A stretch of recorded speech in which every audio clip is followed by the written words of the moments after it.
Now, staying with Europe, Italian Prime Minister Giorgia Meloni has met with the United States President Donald Trump at the White House to address rising tensions over U.S. tariffs on European goods.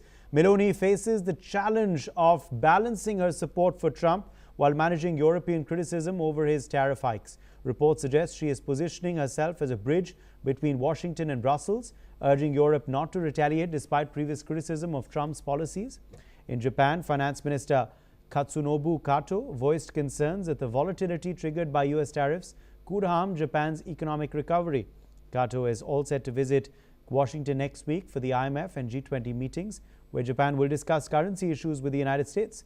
This comes after Japan failed on Wednesday to secure any immediate relief from U.S. tariffs, with Prime Minister Shigeru Ishiba saying after his envoy Ryoshi Akazawa held talks in Washington that future negotiations won't be easy. However, he's also stated that Trump has expressed his desire to give the negotiations with Japan the highest priority.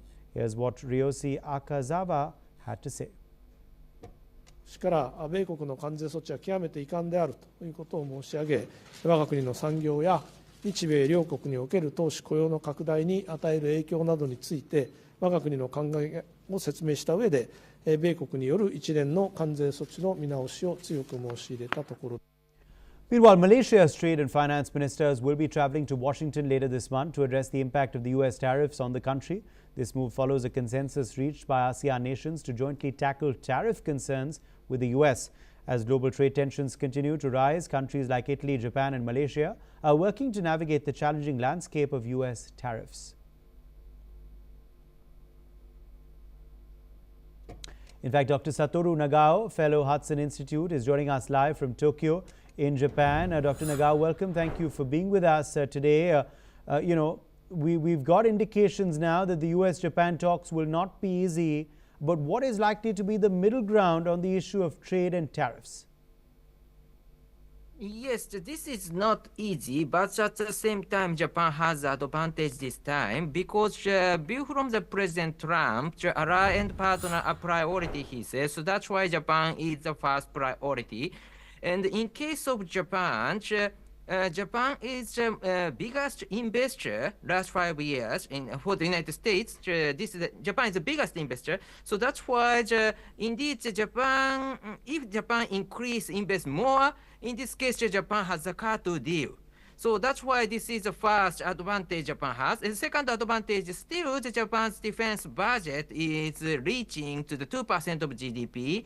This means that, of course, Japan's government says there is no alternative budget to increase more, but at the same time, indeed, 2% is 2%. Japan can reach the 3% of the GDP or 4% of GDP in the future if the U.S. demand. So that's why, indeed, in this negotiation, Japan has some card to deal with the Trump administration. And the third, and what the most important advantage Japan has is this is the first country which negotiates with President Trump. Because if other country will follow, in this case, that time the Trump administration will say, Japan prepares such kind of good cards for the United States. So how about you? So this means that negotiation with Japan will be the baseline. So if Japan concludes with the United States as the first negotiator with the United States, in this case, Japan can escape after that, but other countries need to prepare more than Japan's preparation. So that's why in this case, the first negotiator with the United States is indeed a big advantage. Yes, Dr. Nagao, also, meanwhile, we are, of course, learning of ASEAN's negotiations as well. They've decided to negotiate. Ministers from Malaysia expected to arrive in U.S. later this month. Yes. So that's why the Trump administration start to believe that this country is also important to deal with China.